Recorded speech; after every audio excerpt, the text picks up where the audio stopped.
What happens when you mix alcohol, cocaine, and Adderall? Because I did. That was literally my mixture every single day. And this is what I noticed the effects were of what happens when I mixed all three of these. And I wanted to share my personal experience with this because I think it's one of the deadliest, dangerous combinations there is. If you're new to the channel, hit the like and subscribe button. What's up, guys? My name is Eric, and I'm a recovering cocaine and alcoholic addict. I'm not a doctor. I'm not a professional. I'm none of that. I just share from experiences because I know that the more that we share, the more that it helps others who are struggling. And the most dangerous combination I think out there was Adderall, cocaine, and alcohol. And this is why. I mean, my days would start at like 7:30. I would start drinking because I'm going through the shakes. Now you got alcohol into your system, so you're slurred, you're slowed down. Alcohol starts to affect your system. And right before I would always take that alcohol, though, I always took Adderall because I took 10 milligrams of Adderall in the morning and 10 milligrams of Adderall in the afternoon. I've taken that ever since I was 17. It became such habit. So Adderall itself is a stimulant. So that stimulant feeling almost overpowers the alcohol. You don't feel the effects of the alcohol right away. And that's where in the morning I could blast through a fifth so easily and not truly feel these full effects because I am drunk. It's not like Adderall makes you metabolize and process through your kidneys and through your liver alcohol any faster. But in your brain, it is almost an overpowering feeling and chemicals in your brain that does give you this false sense of being sober. So in fact, it puts you in this position where you drink more than what you probably normally ever would. And you don't feel these effects. It almost goes from 0 to 100 too quick, and you don't feel that in between. And so the problem is now I have these two drugs in my system. I have Adderall in my system. I have alcohol in my system. I would get to work, and now what ends up happening is the part of me that would take over the most with the alcohol was more of the exhaustion, more lethargic side of it because I've just drank so much alcohol. The Adderall's still in my system, so I still had some focus. So what I mix into it too now is now I start doing lines of cocaine. And I was doing 2 to 3, or I was doing 2 to 3, at least in the very beginning, lines of coke. At the end, I was doing like 6 rails of coke. I mean, just long gackers.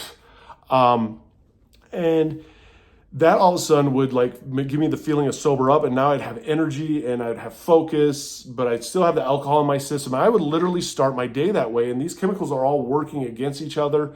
Alcohol and cocaine in your system create a new chemical, actually, cocethylene, that has just actually recently been discovered that's very euphoric. So now, I mean, I'm going into my day just very euphoric, and you're not truly feeling the effects of any of these. So it gives you such a high chance to OD. It gives you a chance to alcohol poisoning because you're not fully even feeling any of these effects. And that's what I think makes the combination so dangerous, is that you don't feel all of these effects right away.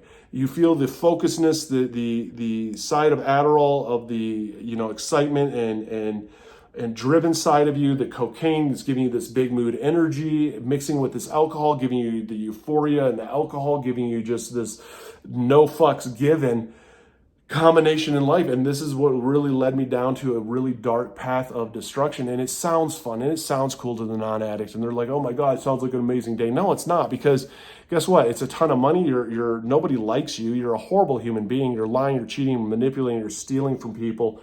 You're literally fighting for your addiction every single day, and that's the only thing that matters every single day is your addiction.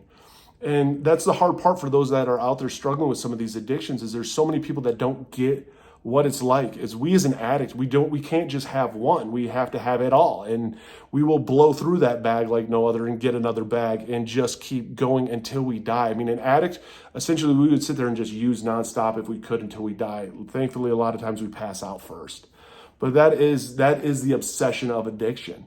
And that's why I share my stories, because I want people to know that there are those out there that understand that, know that it might sound cool to somebody who's not an addict, but to us that are addicts, we're like, dude, that's a nightmare. Like, I remember those days. Like, that's a nightmare. If you're new to the channel, hit the like and subscribe button, comment down below, because I found the more that we share, the more that it helps those that are struggling, the more that it helps those that are going through this know that they're not alone, because that's ultimately what it is. We mix so many different chemicals as addicts. We are professional street pharmacists ourselves, trying to find the best highs. And sometimes we find them and we don't even mean to find them. And for the one out there struggling, believe me, it gets better. I got links down below to NA and AA if you're struggling. And if you want to get sober, I mean, it starts with just looking around you and just saying, hey, I'm an addict. I'm struggling. I need help. Please help me. And you'd be surprised who will still be in your life to help you. And it gets so much better.